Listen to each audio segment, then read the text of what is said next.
Hello and welcome to my weekly video blog, and today on A.Vogel Talks Menopause I'm going to be talking about how to ease breast pain.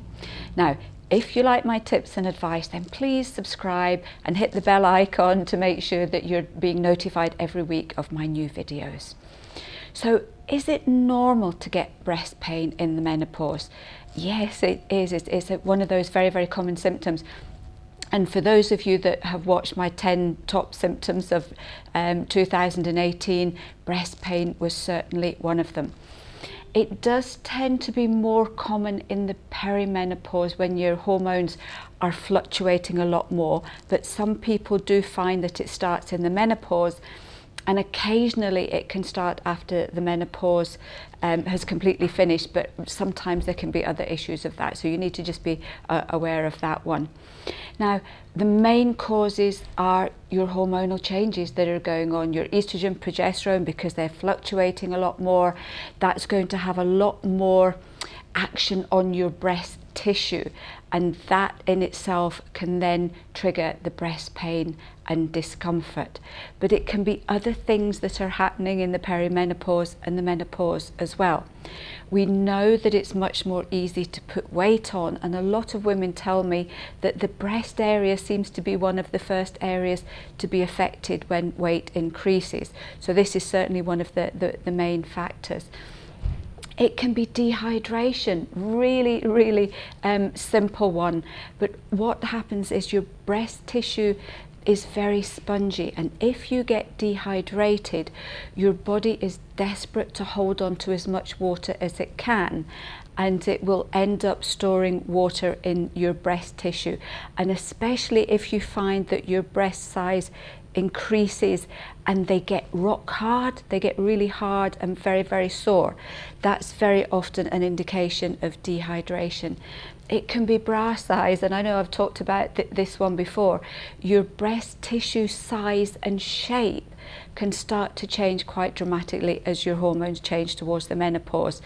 And you do need to have regular checkups to make sure that you've got the right size bra. It can make a huge difference, and especially if you're wearing underwired bras and they're the wrong size, then they can actually cut into breast tissue, and that can cause a lot of the discomfort as well.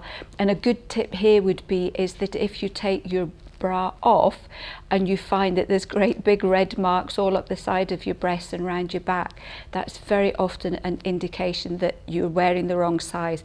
A lot of the big department stores will offer a free measuring service, and it's really well worth doing, and it's a good excuse to buy some new bras as well.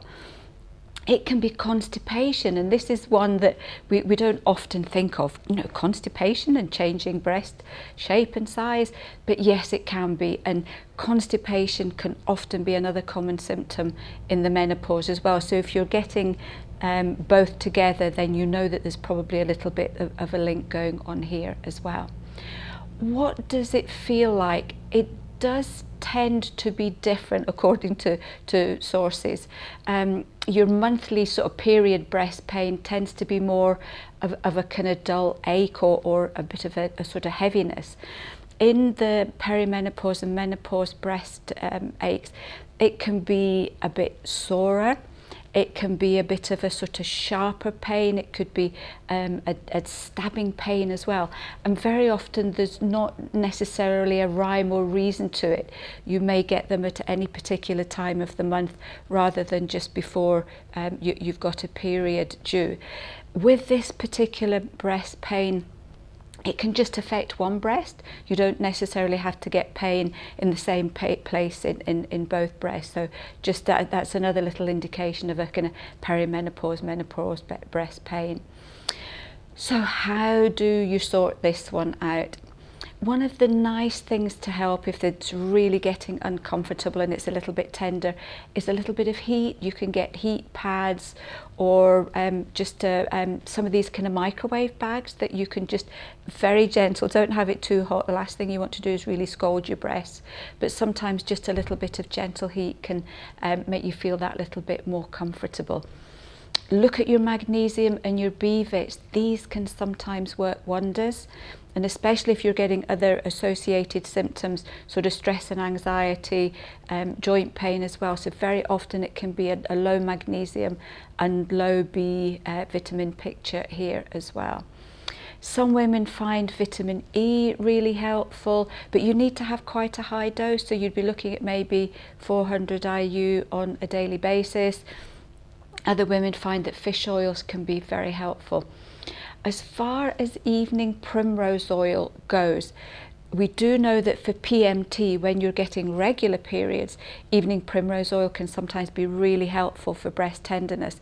The problem is that we can end up taking too much, and if we have a diet that's high in evening primrose or omega-6 foods, such as a lot of grains and carbohydrates, then you can overdose on omega-6, and that then becomes inflammatory and can contribute to the pain as well. So if you're taking evening primrose oil for the breast pain and it's not getting any better, then maybe look at stopping that and trying your fish oil or your vitamin E oil instead, and you might find a little bit of a difference there as well.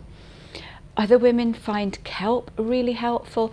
This is one of those situations we're not quite sure how it works, but sometimes it's due to iodine deficiency, and we know that in the menopause, falling hormones can affect your thyroid. So if you're getting a sort of picture of sort of sluggishness, fatigue, and the breast pain, then you may find that just taking a kelp supplement can make that little bit of a difference. And kelp is great for your hair too, so it's a lovely one to have as an all-round menopause supplement to take ongoing as well. Remember the water. So if you're getting that rock hard feeling, very often that's your dehydration. Loads of water on a daily basis, please. Definitely get that in there. Try and cut out your caffeine. Things like your high sugar caffeine foods can cause this particular problem as well.